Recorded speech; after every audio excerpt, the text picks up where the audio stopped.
আসসালামু আলাইকুম এভরিওয়ান। সেদিন ছিল লায়লা আপুর জন্মদিন। তো লায়লা আপুর জন্মদিনে আমাকে পার্টি পাফটা ফুটাতে বলেছিল, বাট আমি ফাটাতে পারছিলাম না। বলছিলাম কোন দিক দিয়ে দিতে হবে। তো লিখন ভাই বললো এদিকে চাপ দিতে হবে। লায়লা আপু বললো যে নিচ থেকে এই কাগজটা উঠালে তারপরে তুমি ঘোরালে হবে।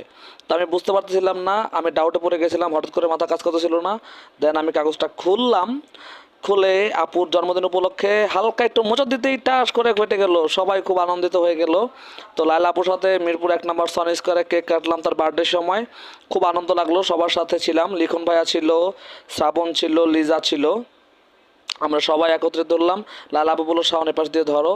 তো আমরা সবাই ধরে বললাম happy birthday to you, happy birthday dear Laila, happy birthday to you.